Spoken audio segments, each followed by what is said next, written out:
Hi, everybody. Welcome to another edition of Talking Elite Fitness. Thank you so much for joining us. I'm Sean Woodland, joined as always by Tommy Marquez. Tommy, how you doing on this fine Wednesday afternoon? Not too bad. The weather's been great lately. It's getting warm. It's getting real warm. Yeah, it's like to pop the top time when you're out there working out, you know. Yeah, as if us CrossFitters needed an excuse to do that. Yeah, now it's just an added reason, but it's getting a little toasty. I guess it's supposed to be in the 90s here later this week, so at least here in San Jose. So it's going to be fun to work out in the old garage in that heat. But hey, you know what? I can't complain because at least I get to work out. So yeah, Sean's been working out shirtless in his garage, just practicing, you know. and I've been following along with the police chatter on that app that your wife showed me, and there's been reports of a vanilla gorilla roaming the streets of South San Jose. Oh man, no, that is exactly what is not happening. But we got a lot of stuff to talk about today. We're going to have the latest news on the CrossFit Games regarding the age groups. I'm sure all of you have heard about that by now.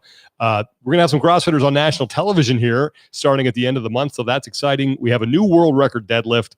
We're going to do our podium picks this time. Our top regional moment. So that's coming up. Crazy things we saw and this is just crazy stuff this week. The world is going mad, Tommy, and a lot of it's being captured on video. And of course, we have some community support. But before we get into that, we want to thank our sponsors for today's episode, starting with Viore, a new perspective on performance apparel. Perfect if you are just sick and tired of traditional old workout gear. Everything is designed to work out in, but it does not look or feel like it. The stuff is so comfortable that you're going to want to wear it all the time. I mean, you can put it on for running, training, yoga, but if you're doing just lounging around on weekends, trust me, man, it's perfect for that as well. Guys, as we have mentioned, the weather's getting warmer. If you're looking for some good shorts, go to VioreClothing.com. Check out their core shorts. Their AIM shorts are super nice. And then also their Tradewind Performance t-shirt. And for the women, I know you are always looking for good leggings. They have some fantastic ones. Check out the daily legging. And then if you need some shorts, for this warmer weather, Halo Performance Short and the Seabound Board Short. All the stuff is incredibly soft and comfortable. It's designed to look great in everyday life, in and outside the gym. Men's Health has called them the best shorts. Men's Journal gave them the Editor's Choice for best gym shorts. Entrepreneur Magazine, Editor's Choice, best gym shorts, and they've been featured in Forbes, Men's Fitness, and Outside Magazine. Viore is an investment in your happiness. And for our listeners, they are offering 20% off your first purchase. So to take advantage of it, you go over to VioreClothing.com/elite, and there will be a code on that landing page. You enter that code at checkout, and you're going to get 20% off your first purchase. You're also going to enjoy free shipping on any U.S. orders over $75 and free returns. If you don't like it, send it back, but I guarantee you are going to love it. Go to VioreClothing.com and discover the versatility of their performance apparel. And I like that their core short actually comes in a shorter length now. So the 5-inch, I believe, inseam. So for some of you guys that, you know, skies out, thighs out, now that this weather is heating up a little bit, you can go for the shorter cut for the classic core short, lined or unlined, and, you know, let the knees breathe a little bit, get a tan in the process. Yes. So they have something for everybody there. Yep. And like I said, I mentioned the AIM short. Those look super nice as well. I think I'm going to try a pair of those because, you know, sometimes you need something that those look a little more less gym stuff, less gym type of apparel and more every day. But again, they all feel fantastic. Yeah. The bank short in particular, a lot of people from back in the day may remember, like, board shorts were really popular in CrossFit because of the stretch and the give and just how they were a little bit more multifunctional. I have a pair of the bank shorts actually in like a camo green. You may have seen me wear them on our YouTube before, but I like them as a more versatile short. Like I can basically go about my day and then hop right into a workout and not really have to change for anything. Awesome. We also want to thank Whoop, the performance tool that's changing the way people track their fitness and recovery and helps them optimize their training. Go to whoop.com and get yourself the Whoop Strap 3.0 and you will be officially on the way on your Whoop journey. It's a wrist-worn heart rate monitor. Measures your heart rate 100 times per second, nonstop, round the clock, 24/7, and pairs to an app on your phone and provides you with daily personalized insights and analytics on the big three: strain, recovery, and sleep. And they have added some really cool features over the past couple of months. We've talked about the journal and how that really allows you to customize the experience and really drill down into some details. And now they've also added a mental state feature, which I think is really good as well. Yeah. So on top of the physical, in your journal, it very much acts like a daily log system for you to kind of isolate some factors that may or may not affect your sleep, your recovery, your performance. And, a lot of the other stuff has involved lifestyle, whether it's, taking sleep medication or any other medication if you're sick. But now they've added 3 mental health things in particular. One, they call feel control. So the scale of how much you feel in control of your life as it is right now. Efficacy. So do you feel like you've had the resources and skills to complete your daily goals? And purpose is, do you feel a sense of purpose? As someone who comes from the mental health services background, I think these are huge, right? Because it's a little bit of that mental check-in that I think bridges the gap between the stigma of mental health work that can be negative sometimes, but also doing just enough and making it accessible enough to do kind of some daily check-ins on yourself. Because I think it's very valuable. And it's one of those things where little things done over the course of a long period of time can maybe help you kind of wrangle that in before it becomes a much bigger issue. Yeah, the Whoop strap is waterproof, has a 5-day battery life, and it automatically tracks and catalogs your workouts and lets you know how strenuous they were. Head to whoop.com because they have a special offer for our listeners and friends of the show. Enter the code TALKING15 and you will save 15% and optimize the way you train. But you're not done on your Whoop journey after you've done all that. Once you get things set up, go into your settings, go to the hamburger in the upper, I believe, left-hand part of your menu, click on join a team, and then enter the code TALK-FIT, and then you will join our Whoop group. And we always like to give shout outs to whoever is performing the best in a given category. We didn't talk about this beforehand, but who do you think we should honor this week? So I think we're going to do recovery. All right. I've kind of noticed a difference in recovery versus sleep over the last few days, and I've been trying to work on the tie between those two. But I think we're going to go for the week so far. All right, so week so far. Here we go. Monday through Sunday, so 3 days so far of data on who have been our highest recoverers. Man, we've got some impressive scores from people. So on average for the last 3 days, our number one, Christina Quintero, 98%. Nice. Crushing it. Nathan Trujillo, 96%. Jamie Brash, 95%. Colin Terrace, 95%. Kevin McCarthy, 95%. Jekyll Hyde, I bet that's not your real name, 94%. Annie Toth, 94%. Ashley Mefford, 94%. Matt Kelly, 93%. And Aaron Souter at 93%. Your boy is coming in at 9. I'm 99th overall at 82%. Nice job. Yeah, I'm trying to start scrolling, and we'll update you later on in the show how well I did. But I've been high yellow, low green, a couple reds there, but I've been doing pretty well. Had a pretty solid stretch there. I thought I saw recovery. You, but yeah, no, got to keep going. Sam Woodhead, not Sean Woodland. Different. Your evil twin. Excuse me. So anyway, head to whoop.com, enter the code TALKING15. You're going to get 15% off. And you will optimize the way you train. Okay, let's get into it. First thing we want to do is we've tried to do every week is start things out by just giving a shout out to all the medical professionals out there, all the first responders, the grocery store clerks, the maintenance workers, the wait staff at restaurants, baristas, everybody who's out there, still working right now, just to give us some semblance of normalcy and to provide us with things that, a lot of times we need to just survive. So thank you to all of you who are out there doing that. I know slowly but surely more and more of you are getting back to work. But we just appreciate everything you've been doing this whole time. And for the people who are out there, it was kind of cool. I was out and about a little more this past weekend, past couple of days than usual. Had to go run a lot of errands, but at least here in San Jose, I think everybody's doing a really good job of wearing masks, being courteous to other people. And it's been nice to see. I haven't seen anything where it's been like, this guy's really, or this person's really acting like a jerk. So I'd like to see the communities coming together and trying to deal with this as best we possibly can. So again, thank you to all the medical professionals, first responders, grocery store clerks, maintenance workers, wait staff, and baristas out there who are keeping things moving as best they can. Agree 100%. People have been super nice, super polite. Like we said before, I hope this continues to be kind of the default for everyone. Although, Sean, you will be slightly miffed to see Tiff and I were pulling into the grocery store parking lot. Uh-oh. Lady in the car next to us rolls her cart up into the planter box, gets into her car, and we look at her and she kind of sees us and we're like, what the heck? And she just kind of brushes us off. We leave, come back, she's still in her car texting. That's you can't do that. That's what grinds my gears. That's just laziness. Mm-hmm. Lazy. Oh, found lazy. You finally found me. Where am I? 53% on average. Not bad. All right, I'll take it. Could be better. 796th. All right. On the ranking. So you're saying there's room for improvement? Yes. All right, I'll work on that. But we have a new world deadlift record, Tommy.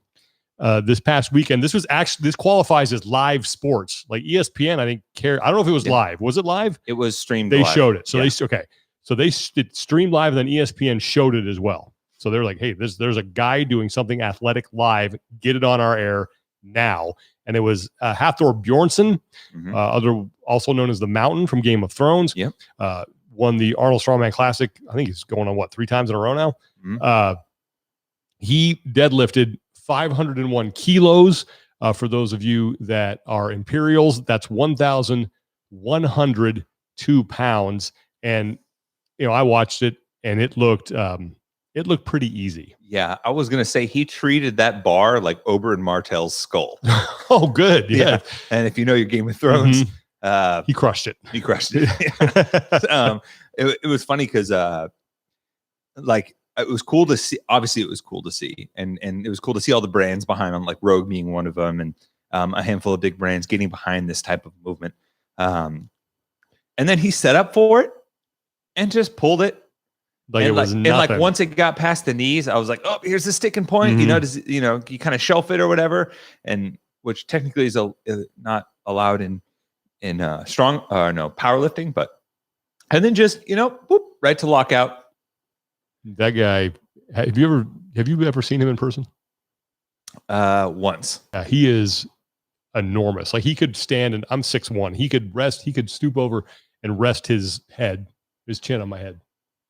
And gigantic guy. Yeah. I saw him barreling through a crowd one time when we were in Columbus doing the Arnold Strongman Classic. Like they had to get to the next event, and this whole just massive humanity, and he was leading the way, and he just kind of like crashed into the barrier. I mean, it just everyone just got out of his way.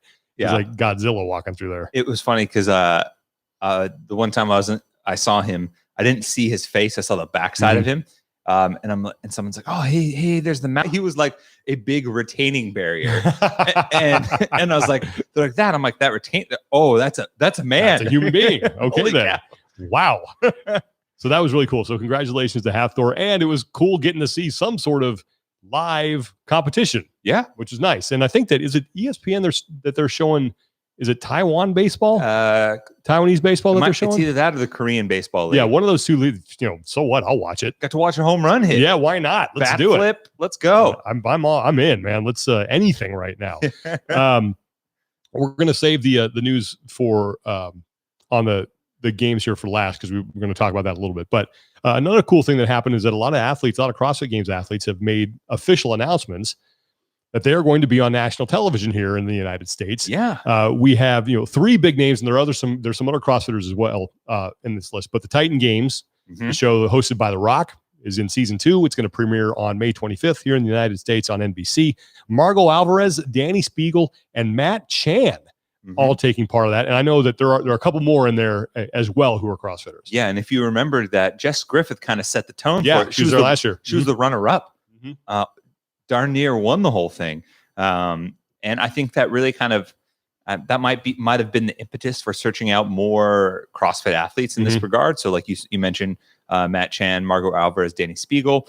There are also a handful of other athletes that have competed at a high level in CrossFit. Kelly Stone was at the games twice as a member of CrossFit Omnia. I think she finished like top 60 in the Open this year. Kelly Valdez competed at regionals on a team. Natalie Talbert, some local talent. So Natalie is married to my friend Sam. Sam and I train together at CrossFit West. Natalie trains at West every once in a while. She's at a CrossFit Central. She was on West Pyatt's team with the CrossFit Central crew last year that was down in Brazil. She's a fantastic human being. That family's awesome. Great people. It was funny. Like I could tell something had happened because Sam was so excited about something, and I knew she was trying out for it, but he had this like energy about it. I'm like, wonder if she made it or not. But he wouldn't tell. Yeah. But then there's a handful of other athletes as well. Robbie Rodriguez, Courtney Rozelle, Josh Porter, Kareem Brinson. They have ties or have competed in CrossFit events as well. So at least the training methodology is alive and well represented in the Titan Games. Yeah, and there are a couple NFL guys, former NFL guys. Victor Cruz, former receiver for the New York Giants. The salsa, yeah, man. the salsa guy. Joe Thomas, dude, who, if you see him now, wouldn't recognize him. And this guy played offensive tackle, which if you know anything about football, I mean, those guys are not, those are some serious rig shakers right there. You're 300 plus. Yeah. You're not playing that position unless you're high 200s, if not low threes. Oh, I think the average NFL tackle right now is 6'5", 340. That sounds about right. But he's slimmed down. He's looking good. He looks stacked. Yeah.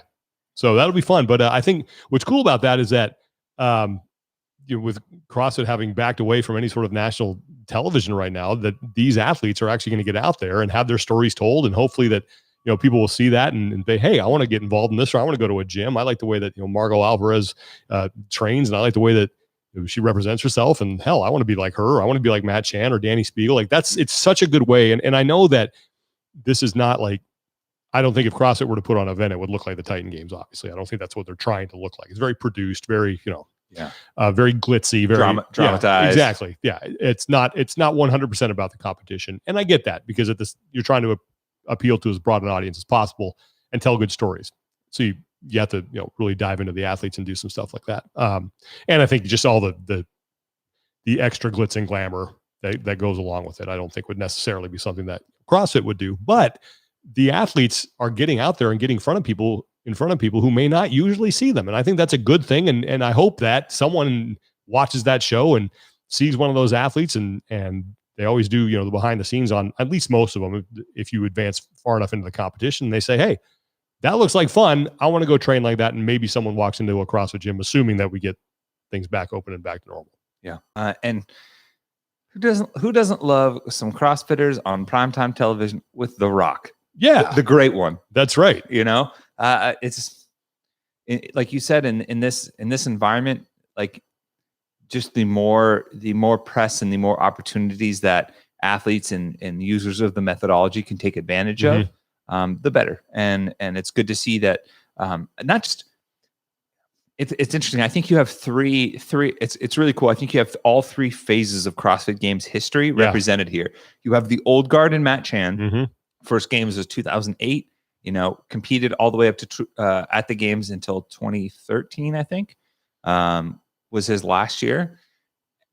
Podium athlete, verified legend of the sport. Margot Alvarez, who really kind of transitioned seamlessly from there, qualifying for the games in 2013 for the first time, and then kind of taking the torch there up until 2018, I believe. And then Danny Spiegel, who's been a recent kind of new guard. Yeah. And all three of which are going to be able to apply their fitness, at the Titan Games, plus, a handful of other people that have ties as well. So I think it's really cool, the full breadth of history that's represented on that show. I'll tune in to watch those guys and cheer for them. I did last season to see how Jessica does. So, yeah, absolutely. Yeah. So if you're in the United States, it starts May 25th and it's on NBC. One more thing before we get into the biggest news, CrossFit has actually started paying out gyms via Venmo for the Support Your Local Box initiative that they did about at the same time that we did the United Movement. That those things coincided. Yep. So some gyms right now getting a nice little boost. So that's definitely a good thing that's going on. Yeah. So I flipped open my Venmo the other day and saw that it was CrossFit Inc. had paid a bunch of affiliates and people that I knew on Venmo. So I was like, that's great to see that that over $2.5 million was raised through the Support Your Local Box fundraiser. So I think as we and our 2nd/3rd month of quarantine, a lot of these gyms will be receiving a much needed boost to kind of help them out. So, and also one more thing, I didn't write it down. Congrats to our friends, the Buttery Bros, just posted their 50th vlog. Let's give them the horn. Yeah, nice job, guys. It was the Fuego 50 is what they called it. I saw that. How did you do in the Fuego 50? I did well. I had to change up some of the movements because I was doing it at home. Box jumps, I did box step ups. There were a couple places where I think I lost some time. Box step ups were incredibly slow, at least compared to Filthy 50 box jumps, were the old school rebound off the top, rebound off the bottom type thing. And then the wall balls I replaced with a 35-pound single dumbbell thruster. Ooh. Which was just awkward, wrecked my shoulders. But overall, it went really well. I finished it right around the 20-minute mark, which was my goal. Nice.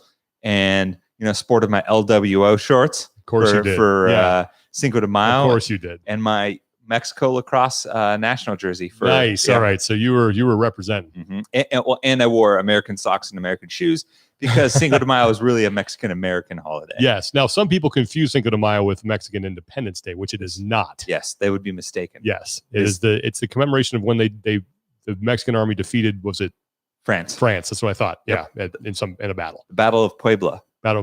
Yes. Ignacio Nacho Zaragoza. Okay. Yeah. Well, there you go. I hope we all learned something today. Yeah, exactly. You know, it was a fun little workout, and special episode for them. So it was really cool. Yeah. Okay, let's get in the biggest thing that happened, and this was last week, and so this is known, but there's been some developments with this, so we wanted to kind of save this for last, so we can dive into it a little bit. But last week, this was not unexpected, but CrossFit HQ said we are not going to have any more competition for the age groups. So the online qualifier was it, and they said we're not going to do anything at the games. Sorry, and they announced it on social media. Mm-hmm. We had talked about that earlier. If you try and bring every age group athlete to Aromas, that's 160 people, and just right now, logistically, that can't happen. This decision. I know a lot of people took it as, especially in the age groups, as kind of a slap in the face, and they were disrespected. It just comes down to money and logistics right now. Yeah, that's it. In a perfect world, I know CrossFit would love to have something for them, but it just didn't work out. Now, there were a lot of different reactions about this. Some people were upset. Some people, were taking it in stride. I understand why people got emotional about it, because I was thinking, and it's not like you can just say, if you're one of these athletes, especially someone who qualified for the first time, oh, just, we'll wait till next year. You don't know. Like, there's no guarantee that you're going to get back. And I think that's why a lot of people got pretty emotional about it. It's because it's not like this is guaranteed. Yeah. Now, I get, like, Cole Martinez, who posted about it, I think he had a really good reaction. Like, if having my trip to the games canceled is the worst thing that happens to me during quarantine, then I've had a pretty good experience with this whole thing. Yeah. And then you had a couple other athletes. I think it was Sophie Shaft, who got a little more emotional about it. I get that. She's a teenager, we were all teenagers once and prone to hyperbole, and I get it, but I do understand why she's upset, because again, she worked very hard, and these athletes don't work any less than the individuals do. They train super hard. They make sacrifices as well. They do all the things that individual athletes do to try and get themselves to the CrossFit Games. Yeah. And to have that taken away from you, I get it. It's heartbreaking, especially when there's no guarantee that you're going to be back there the following year. For the 17-year-olds, they're done. Yeah, exactly. So now you got to try and qualify as an individual. So for that age group, that's super tough. It's like, I wanted at least one experience before I got thrown into the deep end of the pool. Yeah. And for this situation in particular, it's hard for me to say that there is any wrong answer in this. Like I agree. Cole obviously had a very measured approach, and I very highly respect his approach. And Sophie's was obviously a little emotional, and felt very much like an upset teenager, right. Lamenting their issues, which are we all remember being a teenager once, and our problems at the time seemed like the biggest problems in the world. And with time, you get perspective and understanding about what's most important in the world, and those things it's part of the learning process. And then Kelly Jackson at the same time said, "Listen, keep your head down, keep grinding, and it's." Nobody wanted this to happen. No. Not CrossFit Inc., not the age groups. None of this wanted to happen. I think the biggest issue that anyone had with it in particular was how it was announced. See, and I get that. And I'm in the same boat here. It's like, I don't think there's a right or wrong answer to this one, because let's say, for example, and I watched what Dave Castro had to say to the Masters chatter. Yeah. If you're a Masters athlete and you're not listening to them, do yourself a favor and check those guys out. They're great. Tommy and I were on there earlier this week, Monday. Yeah. It's a lot of fun. If they send, I agree with Dave. If they send out an email someone is going to go talk to someone else, and then it's probably going to get it put on social media by some outlet, and athletes are probably going to find out before they even hear directly themselves. So I do get that reasoning. We put it out on social media because it's the way we can control the message, and everybody finds out basically at the same time. On the other side of that, though, there does seem like you can do both, but I'm not sure how you do it. Like, I get why I would be upset if that happened, if I found out about that via social media, that something affected me directly. But I do get that when you're notifying that many people, something's going to leak. But I don't know how you do it. I think you should have some sort of direct outreach to the athletes themselves. I'm just not sure how you do that and avoid it leaking out to another outlet. Honestly, I've thought about this more, and I get this. Honestly, to me, feels like classic HQ. I don't doubt for a second that they wanted to control the message, and that's why they did what they did. I don't think they're being disingenuous in this regard, but I do think in many regards they can be so caught up in their own bubble that they miss out on some other avenues to be possibly satisfy all situations. And tell me if I'm crazy for thinking this. You decide that this is the deadline and when you want to announce it, right? You queue up there's 160 athletes. Yes. That are going to the games. For the 160 athletes that qualify, you're telling me you can't set up an email if you have weeks to prepare for this and you're figuring this out, or at least days. You can't set up an email to all of the qualified, a mass email to hey, everyone, listen, this is the situation.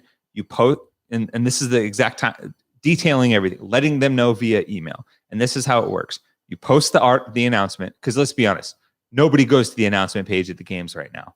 Right. It's basically it's where you end up hyperlinking to through a social media or someone else, right?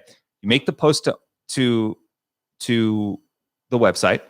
Shortly thereafter, email goes out hyperlinking to that article to everyone. Hey, we're really sorry. This is the situation that happens.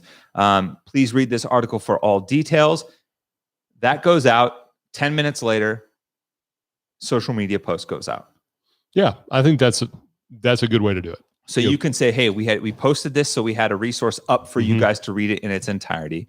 We sent out an email shortly before we posted, and then we posted within a reasonable amount of time to make sure that we still controlled the narrative that went out before everybody lost their minds. I think that's the best option. But I think people are still, maybe they're still going to be upset that things got canceled, but maybe they're not as upset because there's the component of reaching out directly. Yeah. And you even put it in the body of the email. We wanted to send this to you before we post on social media and it becomes a fire, but we're going to post it. We will be posting shortly thereafter so we can get the message out to the remaining non-qualified athletes and everything like that. Because how does that took me 3 minutes to think up. Like, how does that not happen? I know. And I think it's trying to be fast and get it out and then deal with the fallout. It's like, let's just get it out there and then that's it. As long as everyone knows. But I do think that there was I understand why people are upset when they say we didn't get an email, like we got nothing. We didn't, we had to find out via social media. But I do get the argument of we're trying to control the message. But to your point, a little forethought, just a little bit of planning, you could have mitigated that to quite an extent, I think. Like very little, right? Like it is required to mitigate that. Like that's supremely easy to do that. I mean, I'm by no means a PR wizard, right? and that takes just a little bit of time, and especially given what's at stake here, like the games. And I actually have an article coming up about it tomorrow. But the Masters competition, they comprise 50% of open registration. Yeah, in 2020, even at its peak, back when 400,000+ people. The Masters age group divisions were 45, almost 46% of the open registration. I think the number is to the Masters athletes have given CrossFit Inc. in the form of open registration dollars, something to the tune of $9.6 million in the last 3 opens alone. Age groups have very quickly, because they're also their registration numbers are declining at a slower rate than individuals. They're becoming your largest investor. Yeah. I think, another thing you could have done too is that if you're going to go down the social media route, not do the email route directly to athletes, make the announcement, but put in there, hey, Dave's going to go live on his Instagram account at such and such a time for, to answer any questions. And I get that puts Dave in a weird position because he's got to kind of go out there and face the music. But look, you made the decision. You should be able to stand up and justify it to the people who are most affected by it, and at least answer their questions. It's Ned Stark, right? Yeah. If you're going to pass the judgment, you better swing the axe or swing the sword. It would have been nice to hear from somebody. Everything comes back to a pop culture. I can't help it. At least you didn't go to Marvel. Usually you're going to the Avengers or something like that. It's half Thor. That's why. Yeah. But look, there is a little ray of hope here, I think, for the individuals. Not that they're going to be able to have a quote unquote games, but efforts are underway to do something separate from the games, but still have a competition for these age groups. Yeah. And I want, We'll circle back to the reason why I think why the age groups ultimately got the axe first, because I think a lot of people are like, they deserve as much, and I think there's error in that logic. But in response to the canceled season for the age groups, there have been a handful that popped up, but one that I think is getting real traction as a potential possibility for a live competition. It's Azariah Price, as his teenage athlete, who didn't even qualify, by the way. I believe I'm pretty sure he put something up on social media, basically talking about, hey, like, don't get down. Don't let this be he is a games athlete from past years.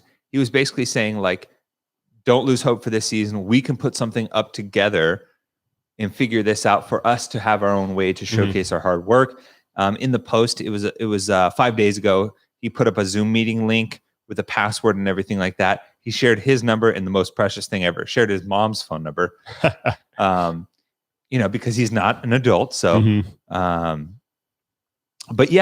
started this idea that they hold their own event at this place called the Pit Fitness Ranch in Three Rivers, Michigan. Okay. So if you're not familiar, Three Rivers, Michigan is in southwestern Michigan of the Mitt. It looks to be, I don't know how far that would be, maybe half an hour south of Kalamazoo. Okay. So relatively remote, but it's the host of, it's looking to be the host of what they're calling the Age Group Games 2020. It has the age group and teen games, and invites have been sent out to qualifying athletes in every division. They're looking to host maybe the weekend after the CrossFit Games, but they're keeping the time frame loose to be able to adjust. They've already announced an event for the teen games. The event one would be Morris, so after Jacob Morris, in his honor. But it's quick. It looks like it's quickly getting some support for potentially hosting this live event. Okay. I got a little bit more on it too. Let's see. Well, look, I think it's fantastic that someone is trying to do something.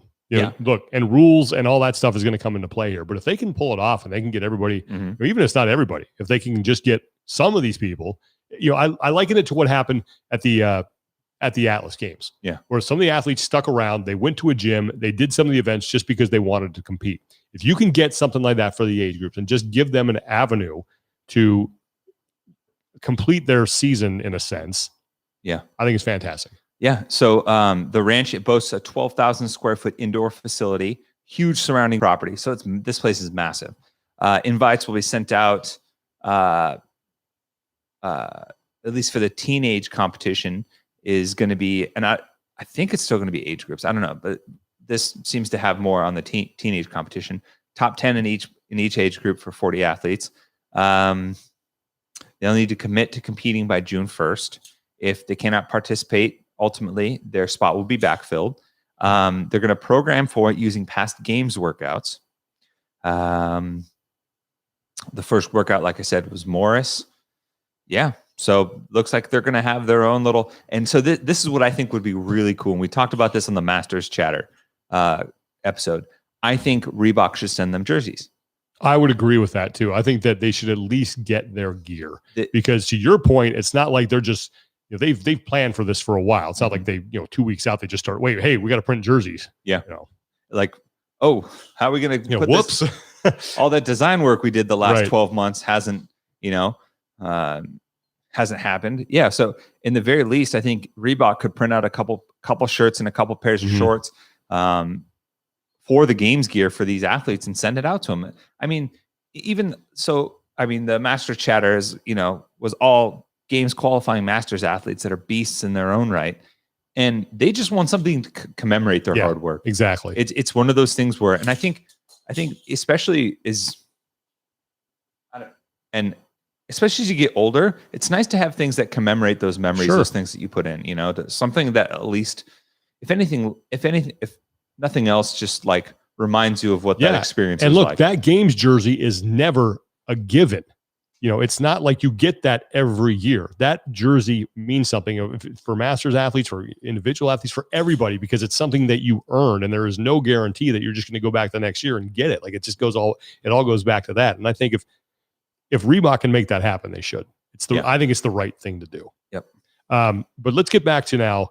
This was something that I thought you put it really well, because we were talking on Friday in our Q&A with our patrons about this whole thing and why we thought that it was very likely that the Masters competition, the age group competition, the teenagers, that they were going to get the axe and not be able to compete, just because they are not on the same level as far as, and I don't know if importance is the right word, but maybe appeal is the right word to the masses, as the individuals are. I mean, in the hierarchy of competitions at the games, it goes individuals, and then there is a huge drop, and then teams is a distant second, and then Masters and teenagers are not that far behind teams, but it is all about the individuals. And you, I thought, had a really good way of putting it, because it's something I know I have always, like, I get it, but I've never been to articulate it, but I think you did a great job of doing that. Yeah. And this applies not just to CrossFit, but I think to sports in general. And it's one of the reasons why, and I mentioned this in our Q&A and on the Masters Chatter. If you have any understanding of sports on a bigger scale, when it comes to money, when it comes to when it comes to sponsorship, and really what the purpose of the sport is, when it comes to professional sports, there is a difference between absolute greatness and relative greatness. Mm-hmm. Now, in the sport of CrossFit and fitness, absolute greatness is the individual and team competition. You could even argue that it's only the individuals, because the team, it's collective, and you can, but absolute greatness is no qualifiers in the terms of gender or age or height or weight. What is the absolute tip of the spear? Mm-hmm. What is the best? And that's the individuals. Now, and not for any knock against them, the age groups are what we call relative greatness. Yeah. So greatness relative to a select group of your peers under certain qualifiers that isolate you into like-minded packs. And you see it in other sports as well. But when it comes to professional sports, what brings in money, what brings in attention, and ultimately, especially with the vow of finding the fittest and the absolute tip of the spear, what matters most in professional sports is absolute greatness. And it's almost, and if you follow any storyline in any other sports, that's usually where the money goes. And that's usually how sports ultimately triage what gets cut first, what's most important, and ultimately what it comes down to. And you can even say it, you can see it right now. Like, you look at there's no way the NFL is not going to happen. Mike Florio mentioned the other day that there's basically zero chance the NFL doesn't happen, and doesn't happen at least on time to some extent. But it's also the difference. Like, why is the NFL such a bigger moneymaker than college football? Right? College football is still huge, but the NFL trumps it tenfold. And why is it more popular worldwide than college football? Because it comes down to absolute greatness of teams versus relative greatness within your conference, within your college, all of those things. And it also goes back to why these leagues that try to spring up in the spring to provide more football don't always, people love in the United States, love football. But they want better, not more. And when you put these spring leagues together, people know this is not going to be as good a product as I am going to get when I watch the NFL. And that's why they continually fail, because they just can't keep the fan interest. Yeah, and it's also why a sport like soccer has never really grabbed roots in the United States. One, because of cultural aspects, it's never been the biggest thing. It's not something that necessarily— It is getting bigger, though. It is getting bigger. But when you compare it to the superstars of the sport, because absolute greatness brings the star power, if you will. You look at the tip of the spear with regards to soccer, no matter how hard we try, the U.S. is never putting together teams that are going to go compete with FC Barcelona, with Real Madrid, with Paris Saint-Germain, with Liverpool, which is my team. And that makes it really hard for you to gain roots in terms of our best athletes don't play soccer. Exactly. It's also why, if you're watching the ESPN Last Dance documentary, why Jordan and the Dream Team were so big, and you had athletes that were competing against them asking for their wristbands afterwards. And that's how it works. So when you frame it understand that in sports and professional sports, absolute greatness is what's paramount. And, ultimately that's what is going to be the most important, then that leaves you at no other conclusion that the age groups were on the chopping block from the get-go. Yeah. Even with, and then some people might counter, but but CrossFit's new direction. And what the error in that thinking is that they're blending CrossFit the methodology and CrossFit the sport. Right. CrossFit Inc.'s focus, as far as the methodology standpoint, is more towards health and all of that, and not letting that blur happen. Mm-hmm. The sport is still focused on the tip of the spear. That has not changed. The sport is not and will not really ever be, as long as they want to crown the fittest, about health per se. And it's an unfortunate thing, but that's just the harsh reality. And it's sad to say, but ultimately that's also why in many sports, and that's not true for every sport, in many sports, the male half of the sport usually out earns that. And I'm not saying that's fair by any means. No, I know what you're saying. Yeah, but it's what people want to see. Well, it's one of those things where, what do we define greatness in basketball, right? Dunks, like this, the fastest, the strongest, use whatever qualifier to define greatness in those sports in particular. And it's usually those athletes, if you line them up, is more typically males. And the exceptions to that are things like tennis, where you have this, like the Williams sisters, who break that mold and their absolute greatness exceeds whatever boundaries you want to put on them. You have sports like gymnastics, where the common person can see that Simone Biles and those athletes are doing something that blow away what the average person can't do. I'd put CrossFit in that category too. Exactly. That's also why CrossFit too, because CrossFit oftentimes puts common ground in terms of programming, whether it's 30 muscle ups for time or marathon row or sprints. And you see these women doing extraordinary things that break the bounds of gender or age and things like that. And that's why CrossFit has been arguably the most egalitarian sport in terms of pay and exposure, really, that I've ever seen. Yeah. And so but ultimately that priority is still always going to be given to the tip of the spear, and that will always be the individuals. No, I thought that was a great way of putting it. And it's again, something I've always felt, but never been able to articulate that way. And I just think that the age groups need to understand that at the end of the day, their competition is family and friends. Those are the people who are the most interested in it. And there's nothing wrong with that, but that's why they're, in Madison, they are in the age group pavilion. That's why, when CrossFit was looking to cut its budget as far as putting the games on, that's why they pulled the TV coverage, because the amount of money that they were spending to put that on was not worth to them the amount of people who were watching. That's unfortunate. I think the Masters athletes should be out there. I think they should be seen. I think there are solutions to fix that. I think they should move them back to separate days. I'd love to see them go back to, Wednesday, Thursday, Friday, or Tuesday, Wednesday, Thursday. Usually kind of use it as a kind of a ramp up to the individual and the teams. But when you're trying to do it all in, the span of 3 days, understand where the resources are going to go, because what's going to get the most interest and the most eyeballs. And at the end of the day, that's what it's all about. And to your point, the expressed purpose of the games has always been to crown the fittest, not the fittest relative to somebody else, but the fittest. And that is always going to take precedent over everything else. So let's hope that the age groups are able to get their own competition. That'd be great if they had something.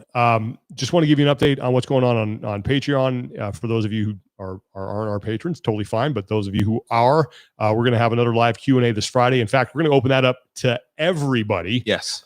Which is going to be cool. So we'll be live on our YouTube channel. Usually it's around 3 p.m. Pacific on Friday.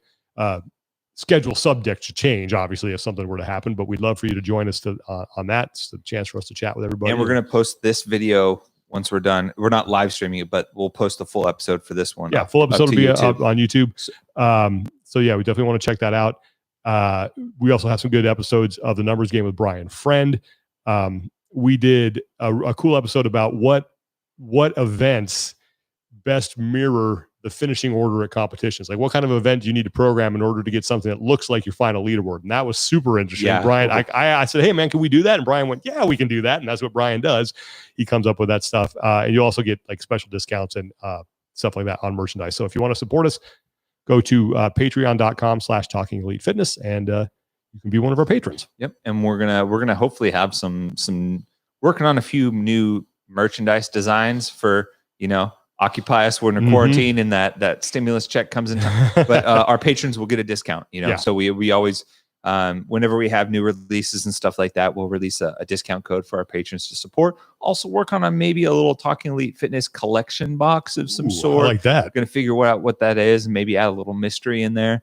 But some really good stuff to hopefully bring it all in. Cool. All right, let's get to, speaking of patrons, let's get to our patron of the week.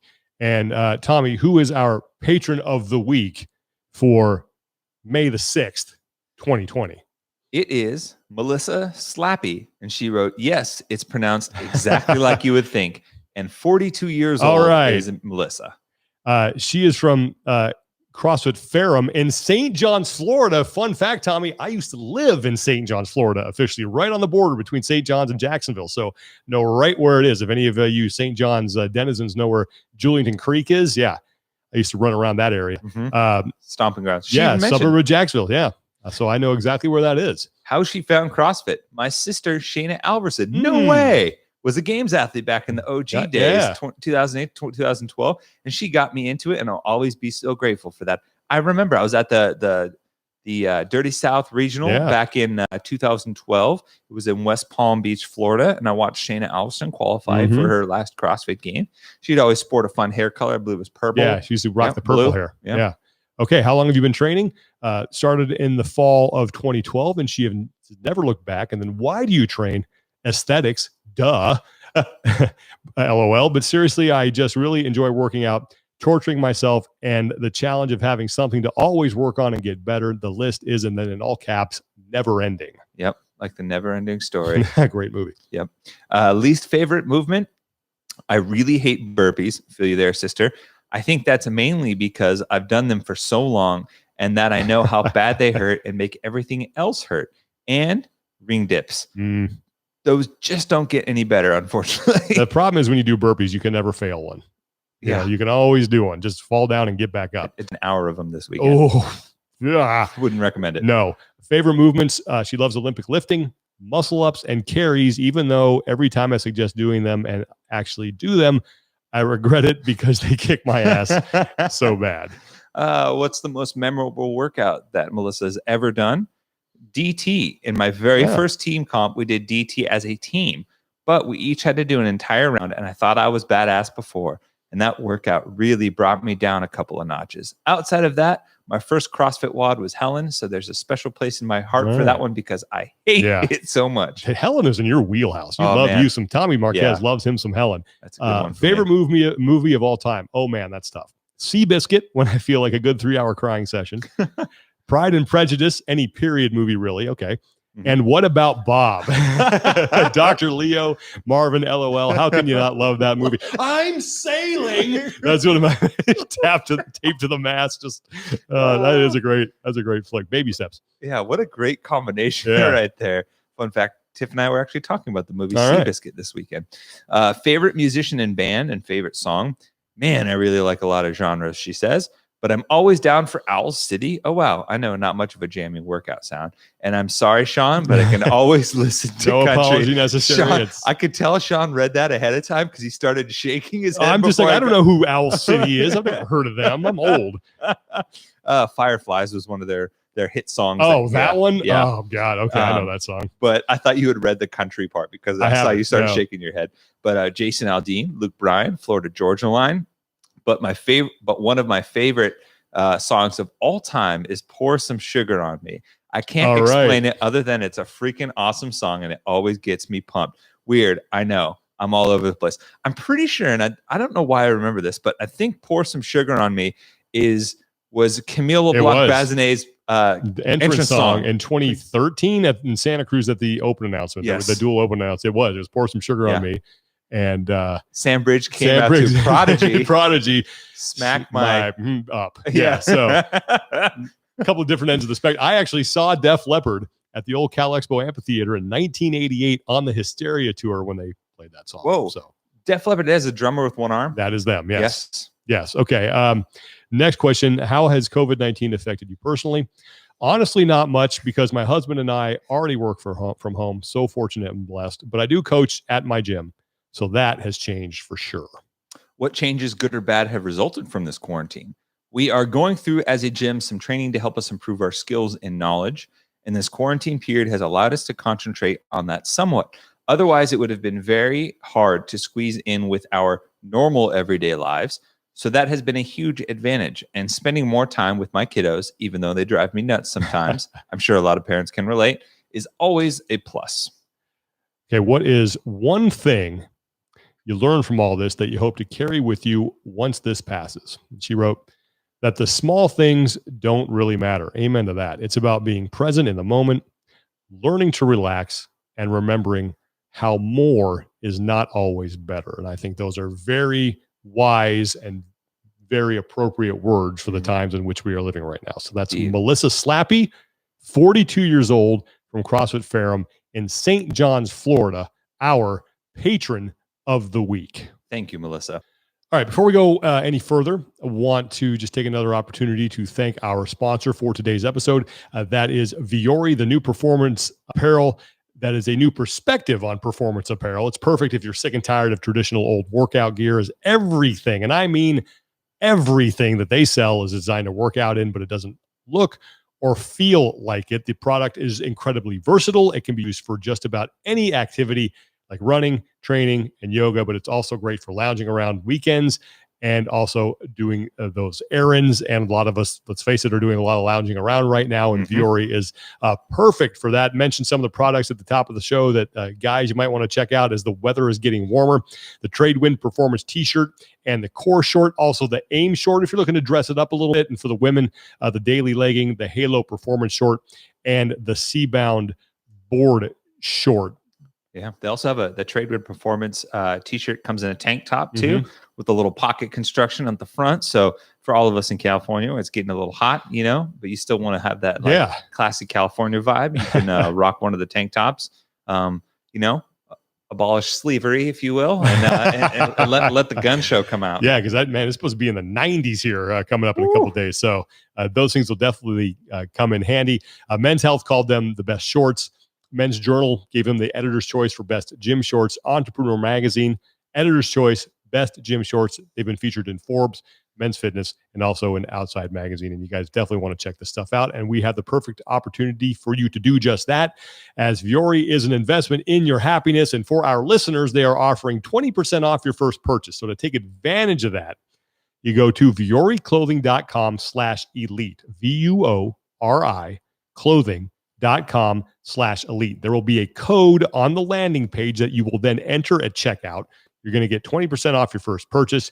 You'll also get free shipping on any U.S. orders over $75 and free returns. So once again, VioreClothing.com/elite, and discover the versatility of their performance apparel. It is good stuff, and I'm a huge fan. I know you are as well. I try to wear that stuff every day. And again, it's like you can go run your errands in it and come home and just jump into a workout, and you don't even need to change. My poor joggers. My poor joggers are getting just hammered right now. Yeah, they are. That's all I wear. That's good stuff. Okay, let's get on to our podium picks now. So last week we did our podium picks for dessert foods. We're going back to CrossFit now. Yes. And we're going to go with our podium picks, top regional moments, RIP regionals. I feel like I should pour some out for regionals right here. For the homies. But look, there were so many great moments in regionals. And man, when we decided we were going to do this, so many just came to mind right off the top of my head that I had a lot of trouble kind of narrowing it down just to, 5, because we're going to give a Spirit of the Games and Dark Horse award as well. Do you want to do the Spirit of the Games and Dark Horse first? That way we finish. Yeah. I think that's a good idea. And I started last week. Okay. So I will give you the honor of starting with and you can do both at the same time, your okay. Dark Horse and your Spirit of the Games. Okay. All right. My Spirit of the Games. I'm going to give it to Cole Sager in the 2016 West Regional Finale. Love that one. That's a great choice. So that workout was, I believe, thrusters and legless rope climbs. Yes. Cole Sager coming into that event was behind Adam Davidson, Mitch Wagner, and a few others for the final spot. Mm-hmm. He had more than 30 points he had to make up on that final event. Now, mind you, the year prior in 2015, Cole Sager was also on the outside looking in going into the final event as well. I believe I have the numbers here. In 2015, the West Regional for the men, this is how close the race was. It is one of the most insane races. Cole Sager wins that event, jumps back up, ends up finishing second from being outside looking in, between second and seventh. 6 points. Whoa. 6 That's points. what was so cool about regionals, was that drama, just going into that last event and just trying to figure out who needed to do what in order to get into the final 5. And yeah, man, there's so many intense moments there. For the Wild West, it was the Wild West. Yeah, that was a great regional. And so for the second year in a row in 2016, Cole Sager wins the finale yet again. Unfortunately for Adam Davidson, he finishes 25th. Mitch Wagner finished 35th. He catapults both of them. Cody Anderson was ahead of him too. He leapfrogs him, and he makes the 5th and final spot in that workout to make his way back to the games yet again. And for Spirit of the Games, I always feel like there has to be there's always that puncher's chance for some people. Right. And Cole Sager exemplifies the down but not out type mentality. Yeah. It doesn't matter how far he can drop, he's always going to come back fighting.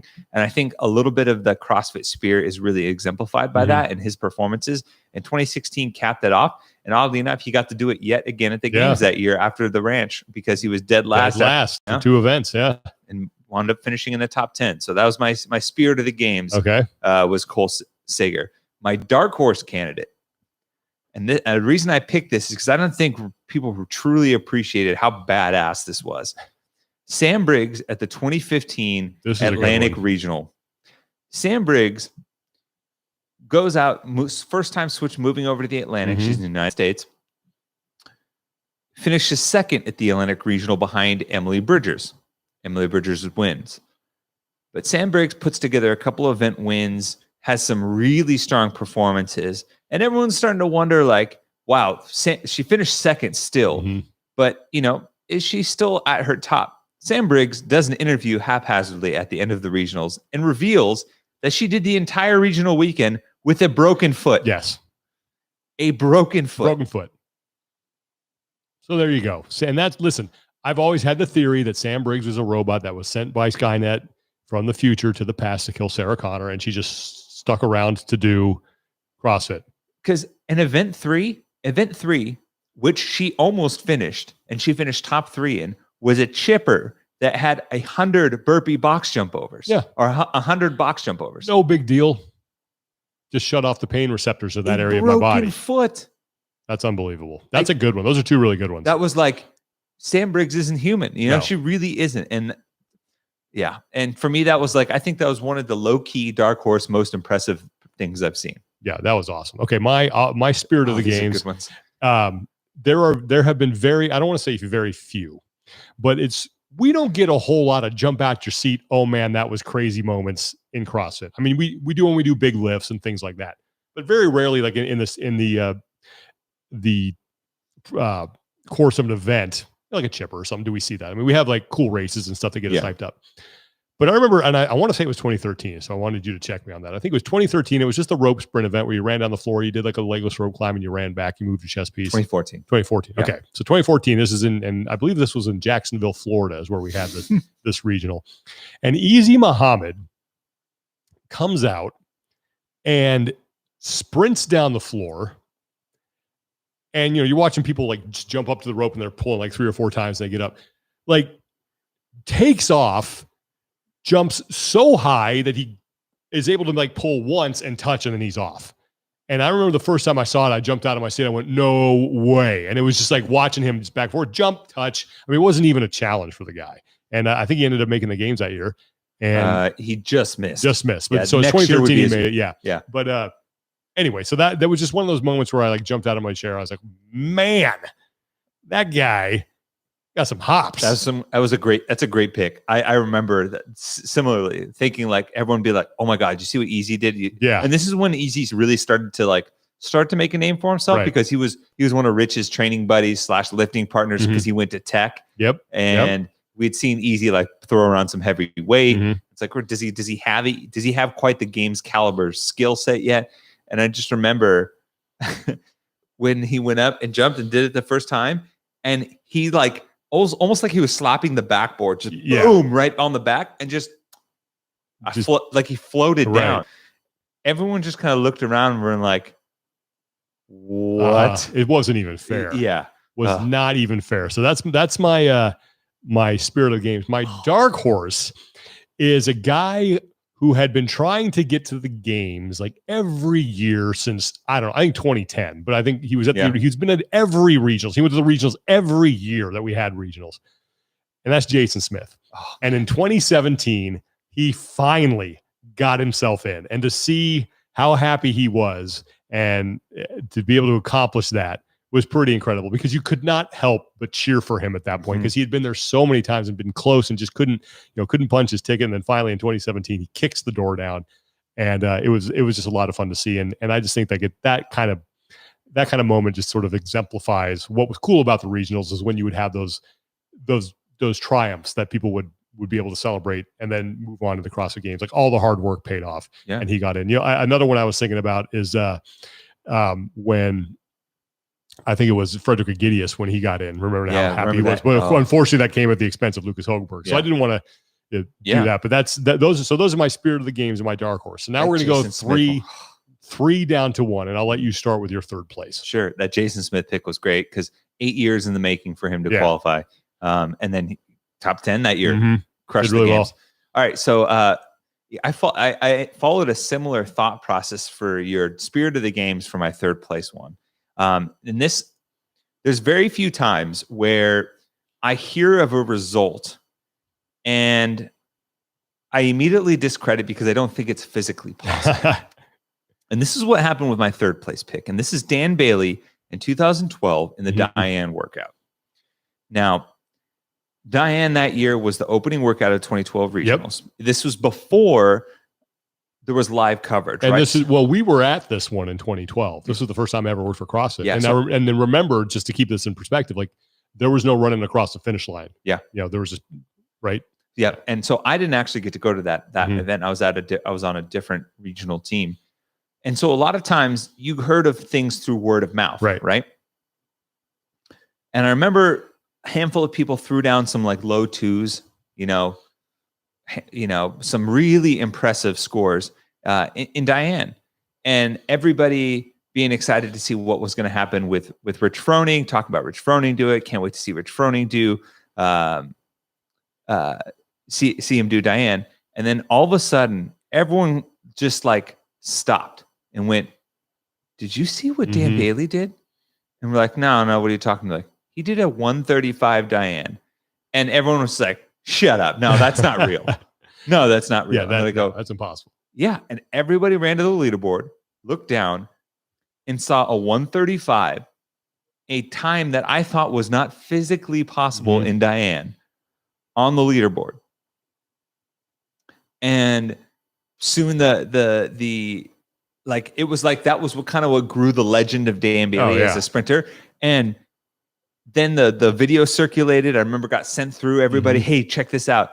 And the combination of seeing how fast he really sent it, and then at the end, and you would never see this now, right? Dan celebrating, and then I think his judge gave him a hug. Yeah, afterwards. He did. Yeah, because the judge was he showed him the time and then was like, what? What just happened? Oh my God! It was, it was one of those ones. It reframed what I thought was physically possible for that workout, and I just remember the lore of it happening and everybody being in disbelief, and it was just phenomenal. Yeah, my third place goes, I think, kind of along with your Spirit of the Games one. But yeah, for me, when you have a cool moment that you get to see, and then you mix that with like a great call or coverage, like that's what makes something super memorable. So I think back to, and again, you're better with the dates than I am. I want to say it was 2016, and it was Con Porter, who I believe was on the outside looking in the Pacific Regional going into the final event. So he needed a huge performance. He wasn't that far out, but he needed to like really do well. And it was that, same event that Cole Sager, thrusters and rope climbs. Yep. And he just lights the thing on fire and goes out full send and is able to maintain it. And I'll never forget his final rep, and he's making that trip down the floor to the finish line. He's just celebrating, getting the crowd pumped up, and he's fired up. And Jeremy Austin, Con Porter, you legend. And it was just, I mean, I was like, well, it was perfect. Yeah, it was awesome. So that kind of just like clutch performance mixed with a great call. And what was so cool, what I loved about the Pacific Regional is that it really had its cool local feel. We had Australian commentators down there, and Jeremy's fantastic at what he does. And, he always brought like a certain flavor to it. And, I don't know if anybody in North America could have pulled off that call and made it sound as good as Jeremy did, because it's just not really our style a little bit. But the way he did it was fantastic, and I will always remember that moment with that call for regionals. So that's my third place. That's fantastic. Yeah. The minute I saw it, I didn't want to like watch it. I didn't want to like have the picks be influenced. And then I saw that, I was like, oh, of course, because it was perfect. It was so authentic, you know. All right, my second place one, and now I see that it's a shared pick, but obviously Julie Fouché in 2015. I mean, that's got to be on the list. Like, you cannot leave that off.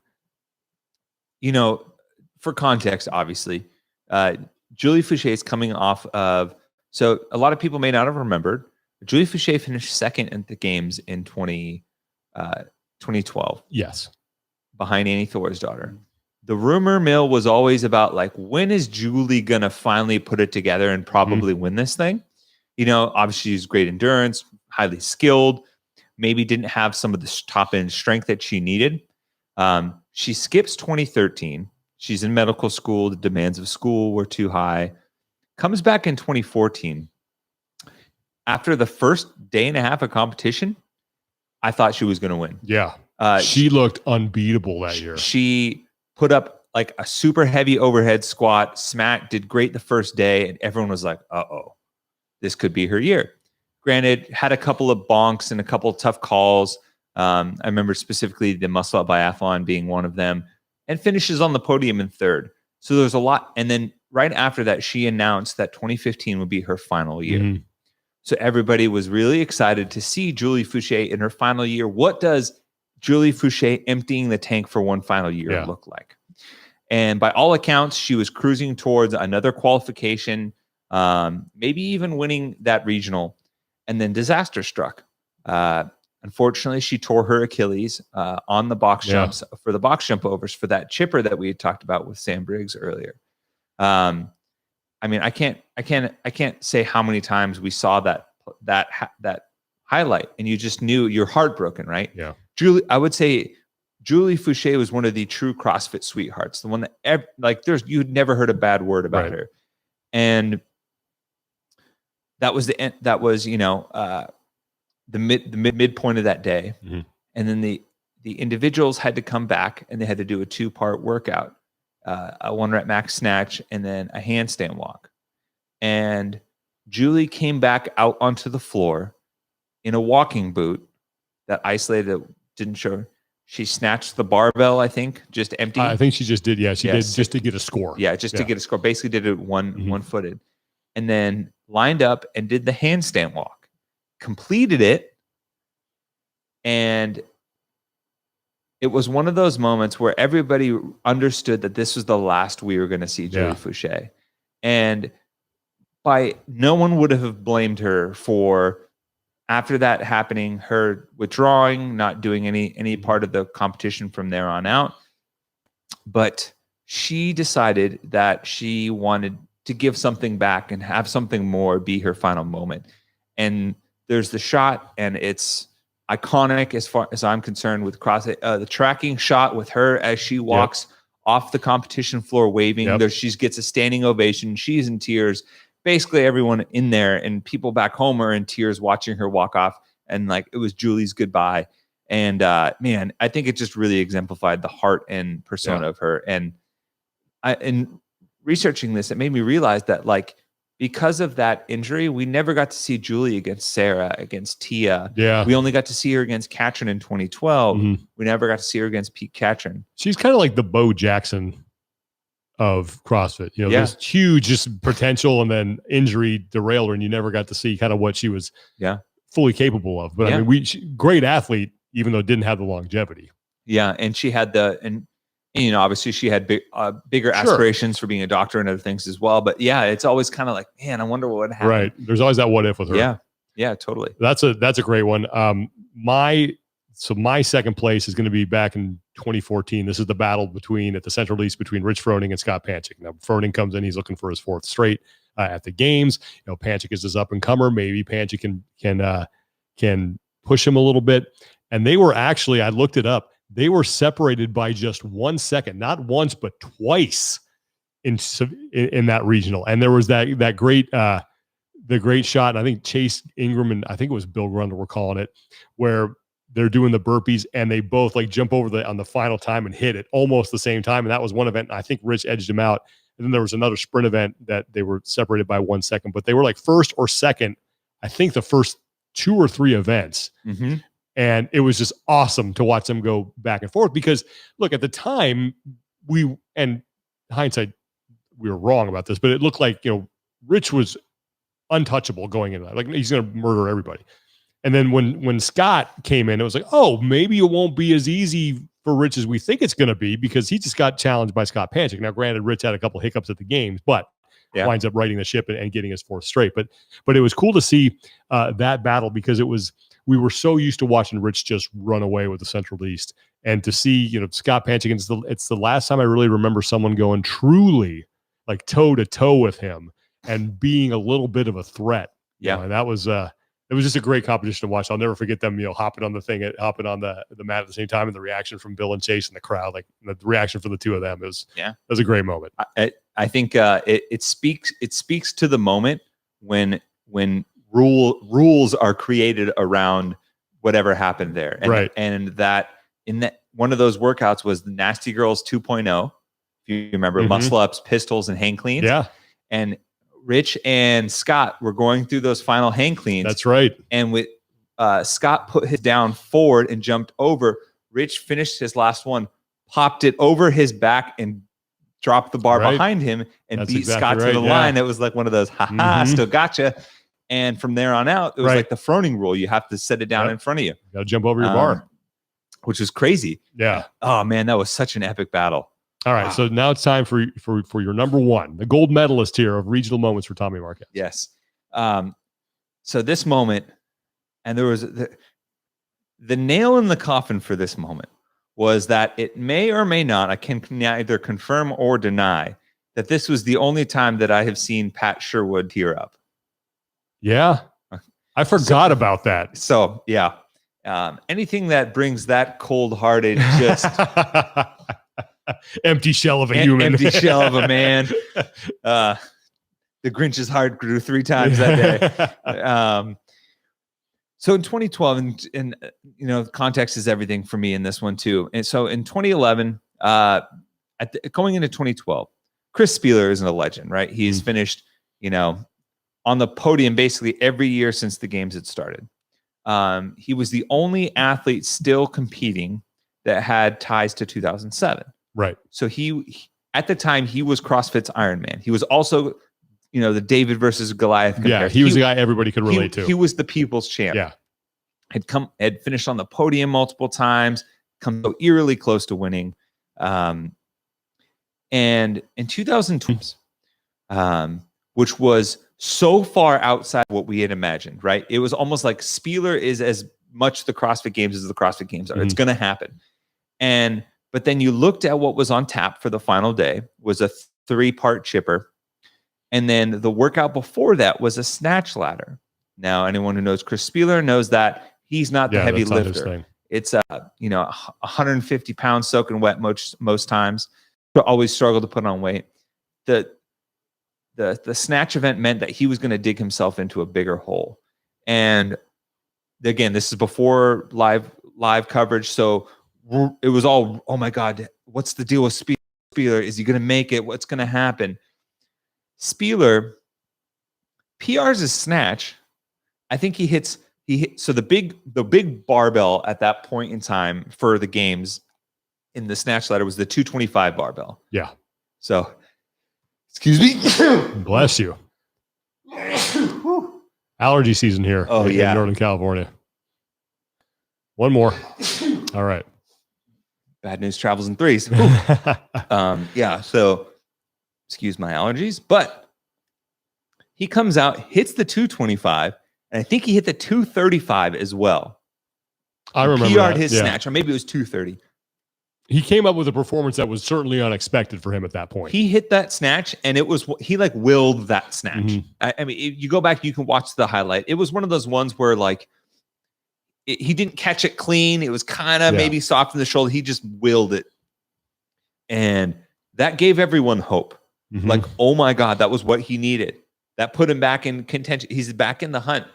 And then I remember, because it was the Southwest Regional and it happened later than all the East Coast events, everybody was not tuned in over live stream, phone calls. We had people on the ground dictating what was happening to us. And this was not publicly available. This was Justin Judkins calling, or we called Justin Judkins on a conference line, and everybody got in this one little room and listened to him describe the action while this was going on. Yes. And I mean, it's hard to describe unless you were there, like it felt like I wasn't around when War of the Worlds came out on radio, like when everybody huddled around the ham radio to listen to what happened. But I imagine that's what it was like having this thing that just like rocked your world as Spieler proceeded to climb back to claw his way through this workout and finish the chipper, which a lot of people didn't finish that workout that year, and secure his ticket back to the CrossFit Games. Yeah. And having that build up and hearing it over the radio, that Spieler's comeback was like the moment of the year for me. And it was almost like you couldn't have written a better script. It was like the original comeback kid. Like, here was Spieler down and out. By no means should he have snatched that much. Should he have been in contention? And he found a way to get back to the games. Pat Sherwood was crying, dogs and cats living together, mass hysteria. Yeah. It was nuts. That was my first time where I had worked for CrossFit, because we were doing the regional videos too, and they wanted me to help out with that. And I just remember like not fully grasping the enormity of what he meant to the community until I was in that room with, Ro, Pat, and you, and I think Megan Mitchell was in there, a couple other people who used to, who were helping us out, and everybody was hanging on Justin Judkins' every word and cheering audibly. And then when he finished, I mean, people went nuts, and it was like the moon landing. Yeah, because he had to fight off Zach Forrest, I have it up now, and Matt Hathcock, both individual games athletes in their own right. Matt finished third in the snatch that morning. Zach, unfortunately, kind of punted it into the stands, so that kind of pulled him out. So Spieler jumped him on that workout. And then going into the finale, Spieler needed some help and to beat Matt Hathcock, because he was 5 points behind him. That was the points per placing. So it was like, it's going to be tough to make up 5 points here. Spieler finishes second. Hathcock finishes 12th. And it was like this, oh my God, he Yeah. did it. And Man. I actually talked to Chris about this moment on the Two Brain podcast I do, where I interviewed him, and he was saying that he actually went up to Zach Forrest beforehand. He's like, look, man, you don't let up. Like, I don't want you to, because you're out of contention, I don't want you letting me do anything. You know, he's like, you do you. So, I mean, that was admirable on Spieler's part. And Zach Forrest won that event. Mm-hmm. He won that event. But crazy. It's like, now Pat Sherwood will deny every moment that he cried, but no, it was big though. Sources say, scholars maintain that a tear, although it was allergy season, so maybe he was just a single black tear. That's a great one, man. That you can't go wrong with that. My number one is, we're going to repeat ourselves a little bit here, but is Julie Fouché from 2015. I won't recap it like you did. You said everything there, but I remember after the handstand walk, she actually beat some people. Yeah. And so, it's one of those things where you are totally denying reality and trying to talk yourself into something that is not possible. I remember looking at the leaderboard and looking at the events that remain and thinking, okay, well, if she does just this, she might be able to squeeze in and finish 5th, and maybe her heel miraculously gets better and she's all of a sudden back in the game. So there's still a chance here. There's still a chance. And I am someone who is very immune to that thinking, but at that moment I wasn't. I'm like, let's make this happen. Let's get Julie to the games, because, like you talked about, I wanted to see her sell out and possibly wind up on top of the podium at the CrossFit Games. And she just didn't have an opportunity to do that. But I will always just remember the reaction from the fans, the reaction from Julie, and the fact that, I admire her for sticking to her. This is my last year. I think a lot of athletes would have had that happen to themselves and be like, no, I'm coming back. But the fact that she was able to stick to that and say, you know what, this happened. I'm not the way I wanted to go out, but I accept it. And now it's time to move on to, other things that I want to do in my life. I certainly admire her for being able to stick to that. And that moment just, to me, just transcended the sport, because it was the one time where, it wasn't about who won the event or who performed the best. It was just about this incredible performance and a community rallying behind one person. Yeah. And I will never forget that moment. I wish I could have been there, but Jeff Brightwell did a fantastic job of calling it. Yeah. I'm trying to look it up right now. Yeah. Julie Fouché still finished 8th. Right. She finished, what is it? She did it in event 3. She finished the handstand walk, took 11th. She snatched 85 pounds on one leg. She finished 8th in the event 6 chipper, or event. Gutted it out. Yeah. Finished 8th. And I remember there actually being like, could she do this? Yeah, no, that was the thing. It's like I remember like coming up with scenarios where, hey, if this and X, Y, and Z happen, with all the yarn attached, everything, like maybe she can get in, knowing full well that with that injury, like there's no way, even if she were to luck herself into it, like she's going to be able to compete in any effective capacity at the CrossFit Games. Yeah. So it's like you had the full conspiracy theory wall up, like Charlie Day trying to find Pepe Sylvia in Always Sunny. Yep, exactly right. All right, so those are our podium picks. Top regional moments. I know there are a ton out there that we miss as every week with our podium picks. So we'd love to hear from you guys to find out what you think the best moments from regionals were. Man, I just thought of some good ones too. Yeah. Give me a hint. Give you a little tease. I was like Panchik brothers both qualifying. Ooh, that was a good one. That was awesome. That was a really cool moment. Yeah. I'll always remember Jeff Evans' no rep on the rope climb too. That was that was crazy. It's almost like that was one of the toughest and I thought accurate calls. Yeah, I agree. Like I'm a huge fan of Jeff Evans. Really good dude through and through. Awesome. Big fan of his.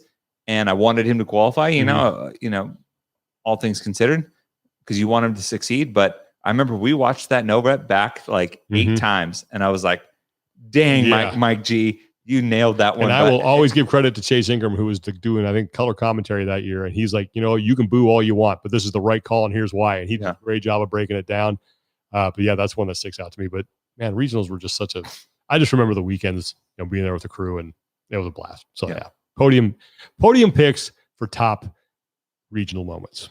All right, let's get now into craziest things we saw this week. All right, this first one, this is from @PowerPole1. All right. This man is clearly a Jedi, some sort of Force user. He jumps up onto a vertical pole, grips it with his arms bent at 90 degrees, and then proceeds to climb up it using nothing but his arms, still locked in that position.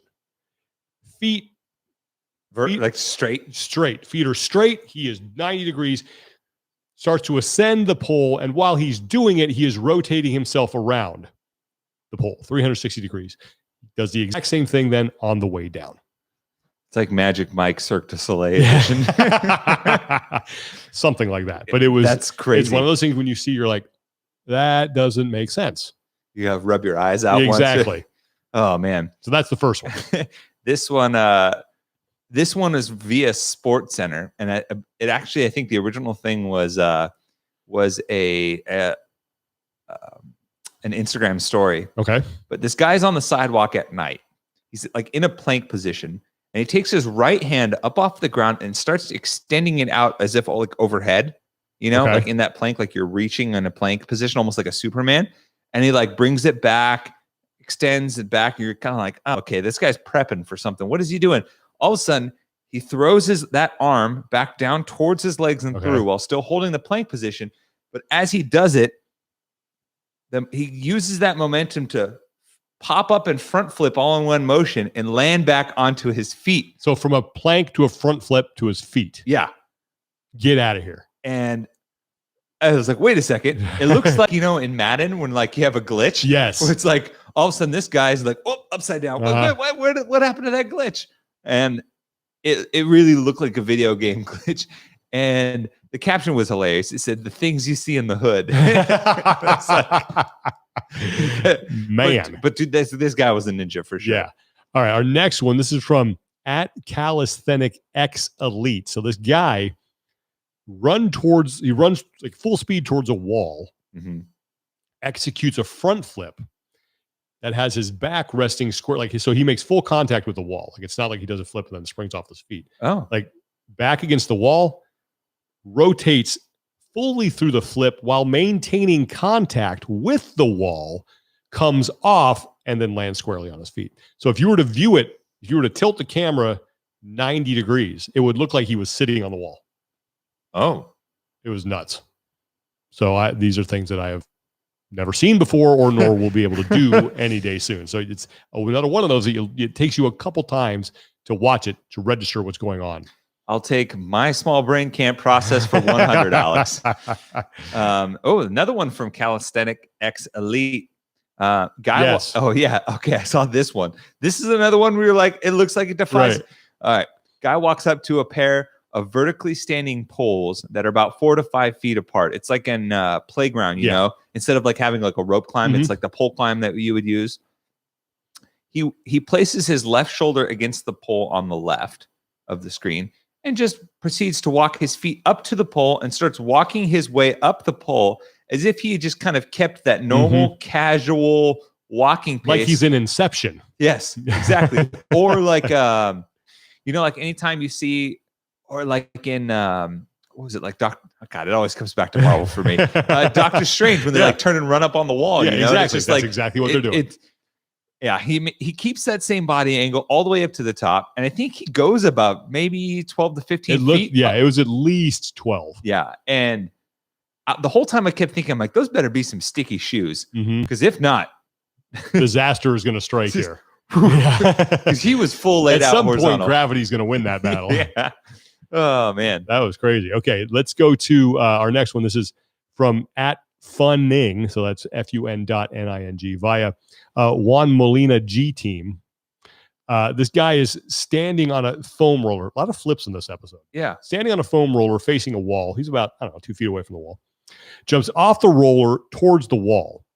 Uses his hands to push away from the wall. Does a backflip and then lands on the roller. Celebrates by doing a backflip off the roller onto the floor. Whoa. So there you go. I'm impressed the roller didn't break. I am too. That's a sturdy, and it wasn't one of those like the solid foam ones. Like this one is one that most CrossFit gyms have, like the hollow inside. So that's a well-built roller. That sounds like a broken ankle to me. Yeah, I know. That is one of those where like the margin for error is like success or you're going into surgery. Yeah. Yeah. So this next one is from is via Red Bull, but it's at B-Boy Junior Oficial. So very nice. It's like official, but spelled in either Brazilian or Espanol. Okay, so Junior, he throws down a ridiculous breakdancing routine that I can only describe as defying all logic and laws of gravity. As most things in this segment do. Yes. And based on my rudimentary understanding of physics, Sean, I'm pretty sure it's illegal in 9 states and the territory of Puerto Rico. He does this one thing where like, it's like, I can only call it like, he lays on the ground, right? And he does like a planche on the ground. Okay. And he lifts up into the planche and then starts, as he's holding the planche, walking himself backwards. And then his body curls up back into a handstand, into that scorpion. Remember that super arched? Yes. Like the way he did it, it looks like his body is being rolled up like a piece of paper. I had to watch it like 4 to 5 times just to understand how his shoulders didn't break. B, it was physically possible, and C, both at the same time. And it was unreal. It takes place at the Red Bull BC1, which is the breakdancing championships. Okay. Well, that explains a few things. It was, and then like he just continues as if it was nothing and finishes his routine, which was nuts. That's nuts. Okay. Well, this final one, this is just indicative of the crazy times in which we are living right now, Tommy. You've probably seen this video all over the place. I saw it by Rex Chapman on Twitter. This, Tommy, I'm going to just put it simply. This is a monkey riding a motorcycle trying to steal a toddler. That is exactly what happens here.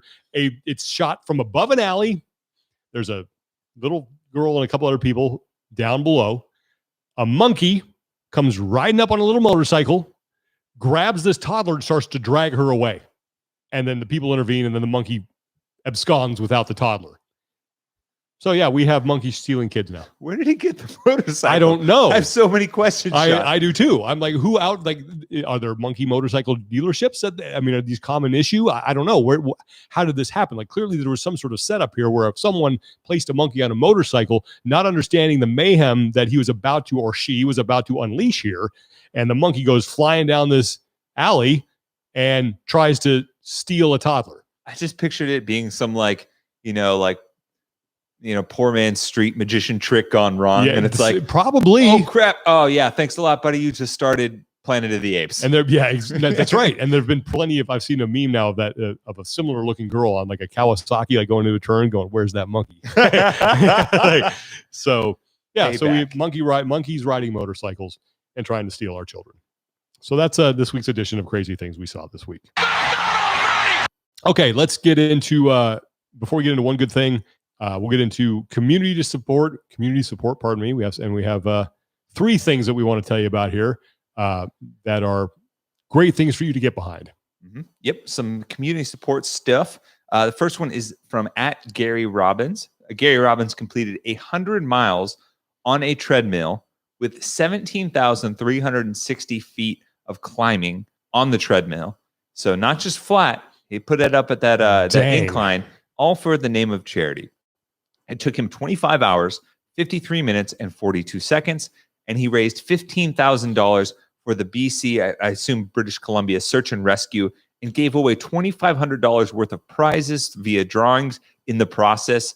So just wanted to bring some light to this awesome work from Gary. Okay, our next one, Ed Jackson climbed the equivalent of Mount Everest in meters by climbing his flight of stairs at home 5,566 times. That equates to 89,056 individual steps.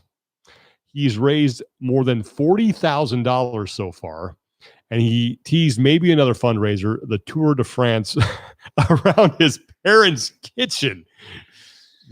Okay, you go, Ed. Rand and Nance are not going to be happy about that. No, that gather sign is going to take a beating if he's riding his bike around there. Yeah, it's going to be. I hope they have a big kitchen, or it's just going to be a lot of like trying not to fall over. It's going to try to build up some speed. a no for me, dog. That is insane. And it was crazy because I saw the photo of it. He did it wearing his climbing gear, I'm pretty sure. Oh, wow. So like, so he suited up, just went out and climbed the stairs forever. His goal was like 4 days or something like that. But good on him. Yeah. So this next one is a fundraiser that is ongoing that you guys can be a part of.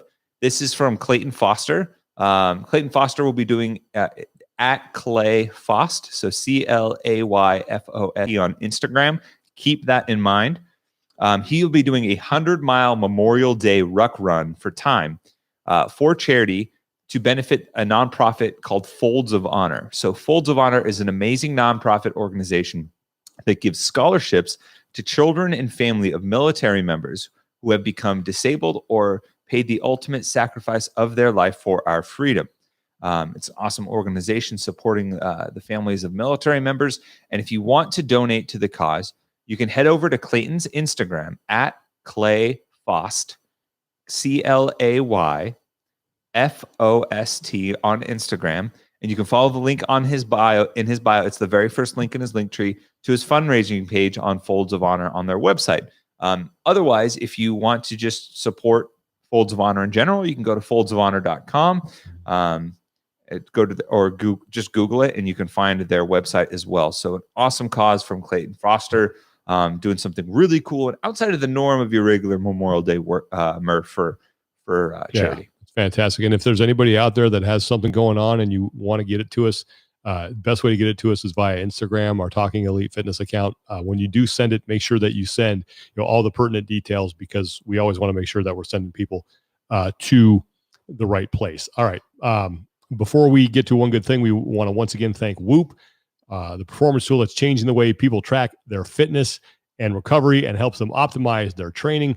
Head to whoop.com. That's WHOOP.com. Get the Whoop Strap 3.0. It is a wrist-worn heart rate monitor that measures your heart rate 100 times per second, nonstop, round the clock, 24/7, and then pairs to an app on your smartphone. And you get daily personalized insights and analytics on the big three: strain, recovery, and sleep. And we have been taking a look at who has been recovering the best through the week so far here on our Whoop team. Tommy, who are those individuals? Well, I'll tell you who it's not, Sean. It's not me. At 796, Big Sean Woodland's got some ground to Out of make how up. many, though, Tommy? I think 1,300. All right, so yeah, bottom half. Not bad. You still got some room to go up. Mm-hmm. I believe I was 99, so barely broke the top 100.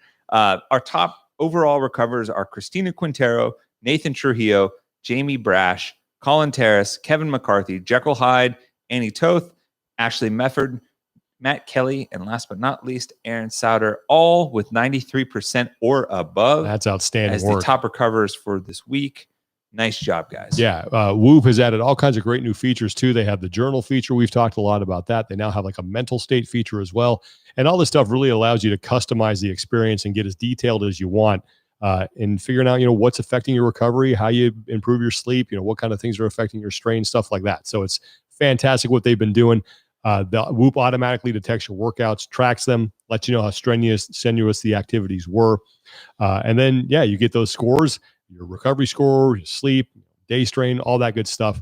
And then they also have great resources available on their website. If you go to whoop.com and go to the locker section, they always have great articles about, things you can do to help improve certain areas, depending on what you're looking to get better at. The Whoop strap is waterproof, 5-day battery life, and they still have that special offer for our listeners and friends of the show. Use the code TALKING15 at checkout. You'll get 15% off, and you're going to optimize the way you train. And then you're not done, though, Tommy, because then once you're on that Whoop train, you get on our Whoop group, you go into your settings, you click join a team, and you select talk. You enter, talk-fit with 2 T's, all caps, I believe, and you will be on our Whoop group. So whoop.com and enter the code TALKING15 to save 15% off and optimize the way you train. All right, so let's get into now one good thing. That's how we like to end the show here with just something positive that happened. Tommy, what was positive that happened to you here over the last week? Tiff and I took engagement photos over this last Sunday. Congratulations. A close friend of ours was able to take the photos for us, maintaining proper social distancing on some property near Tiff's parents' house. So it went really well. It turned out great. and it's kind of started out as a shot in the dark. So super happy about it. That's awesome. Yeah, it was, as you know, Monday was May the 4th. May the 4th be with you. It was Star Wars Day. So my wife was like, hey, here's what we're going to do. You're going to get your Boba Fett gear on that I really haven't had a chance to wear. I got it in February finally, and I have been still kind of tinkering with it to get it to fit right. She goes, we're going to put that on.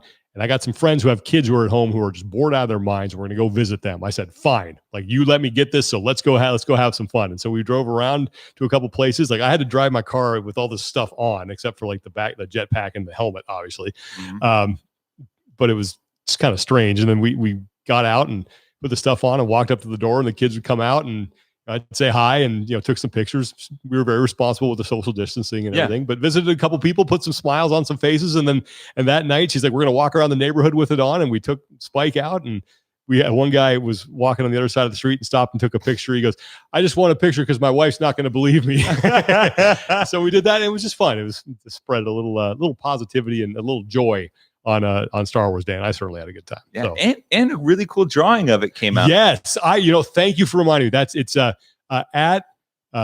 Jesus Blues. Why I'm not talking to you, Siri. Let me make sure. I'm going to look this up because it's just like it's an unbelievable picture.